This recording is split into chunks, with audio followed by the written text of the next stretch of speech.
Bonjour à tous et bienvenue dans cette vidéo qui traitera de facteurs cinétiques et de catalyse.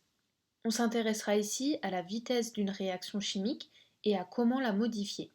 Ce sujet est d'importance dans l'industrie chimique puisqu'il permet d'améliorer les conditions de production de composés synthétiques à grande échelle. On rappelle qu'une transformation chimique correspond au passage d'un état initial à un état final, au cours duquel des réactifs sont consommés afin de former des produits. De fait, il y a une variation de la composition du mélange réactionnel, que l'on appellera système chimique, au cours du temps. La cinétique chimique est l'étude du déroulement temporel d'une transformation chimique. La durée d'évolution du système, c'est-à-dire le temps nécessaire pour passer de l'état initial à l'état final, peut varier d'une transformation chimique à une autre. On parle de transformation chimique rapide si la durée d'évolution du système est trop courte pour être suivie à l'œil nu ou avec des appareils de mesure présents au laboratoire. Elle s'achève dès lors que les réactifs sont mis en contact. Un exemple de transformation chimique rapide est la réaction entre les ions chlorure et les ions argent qui forment un précipité blanc dès leur mise en contact. On parle de transformation chimique lente si la durée d'évolution du système est suffisante pour être suivie à l'œil nu ou avec des appareils de mesure. On dit qu'une transformation chimique est lente si elle dure de quelques secondes à quelques dizaines de minutes. Un exemple de transformation chimique lente est la réaction entre les ions permanganate, qui donne une coloration violette, et l'acide oxalique. La consommation des ions permanganate provoque une décoloration du mélange qui s'opère en plusieurs minutes. Une transformation est dite infiniment lente lorsque l'évolution du système ne peut pas être mesurée même après plusieurs jours.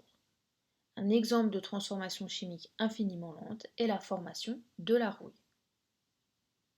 Divers paramètres expérimentaux peuvent avoir une influence sur la rapidité d'évolution d'un système chimique. Ces paramètres sont appelés facteurs cinétiques. On en présentera deux dans le cadre du programme de terminale. Le premier facteur cinétique que l'on peut citer est la température du système chimique. Plus la température du système chimique est élevée, plus la durée de la transformation chimique est petite.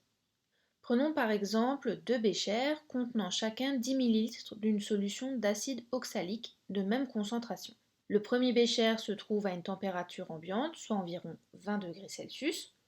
Le contenu du second bécher est porté à 70 degrés Celsius grâce à un bain-marie.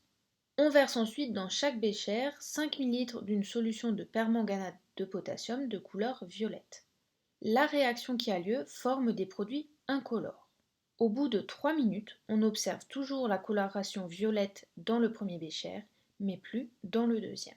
Ainsi, l'élévation de la température permet de réduire la durée nécessaire pour passer d'un état initial à un état final donné. En chimie, on utilise également cette propriété pour stopper une transformation chimique en plongeant le mélange réactionnel dans un bain d'eau glacée. Cette technique s'appelle la trempe et son but est de pouvoir faire l'analyse du système chimique à un temps donné de la réaction. Le deuxième facteur cinétique que l'on peut citer est la concentration des réactifs. Plus la concentration des réactifs est élevée, plus la durée de la transformation chimique est petite. Reprenons un exemple avec deux béchers contenant 10 ml d'une solution d'iodure de potassium de même concentration. Les deux béchers se trouvent à température ambiante. On verse ensuite dans le premier bécher 5 ml d'eau oxygénée à la concentration 0,5 mol par litre et dans le deuxième bécher 5 ml d'eau oxygénée à la concentration 1 mol par litre. La réaction qui a lieu forme du diode de coloration orange. Au bout de 4 minutes, on observe que la coloration dans le premier bécher est moins marquée que dans le deuxième bécher. Ainsi, l'élévation de la concentration des réactifs permet de réduire la durée nécessaire pour passer d'un état initial à un état final donné. Un autre moyen de diminuer la durée de réaction est la catalyse. Un catalyseur est une espèce chimique qui, ajoutée en faible quantité au mélange réactionnel, permet d'accélérer la transformation chimique. Le catalyseur n'est ni consommé ni produit au bilan de la transformation. Il ne s'agit donc pas d'un réactif ou d'un produit de la transformation chimique. De ce fait, il n'apparaît pas dans l'équation de réaction. Le catalyseur est en fait consommé en début de transformation, puis régénéré. On distingue trois types de catalyse. La catalyse homogène, le catalyseur et les réactifs sont dans la même phase, souvent gazeuse ou liquide. La catalyse hétérogène, le catalyseur et les réactifs ne sont pas dans la même phase. Et enfin, la catalyse enzymatique. Le catalyseur est une enzyme, c'est-à-dire une protéine. La catalyse enzymatique est souvent plus efficace que les deux catalyses précédentes.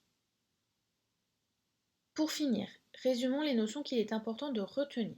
La durée d'évolution du système peut varier d'une transformation chimique à une autre. On parle de transformation chimique rapide si la durée d'évolution du système est trop courte pour être suivie à l'œil nu.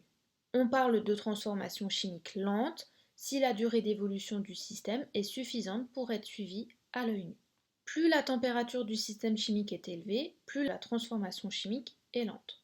De même, plus la concentration des réactifs est élevée, plus la durée de la transformation chimique est petite. Un catalyseur est une espèce chimique qui, ajoutée en faible quantité au mélange réactionnel, permet d'accélérer la transformation chimique. On distingue trois types de catalyse, la catalyse homogène, la catalyse hétérogène et la catalyse enzymatique. Je vous remercie d'avoir regardé cette vidéo et à bientôt!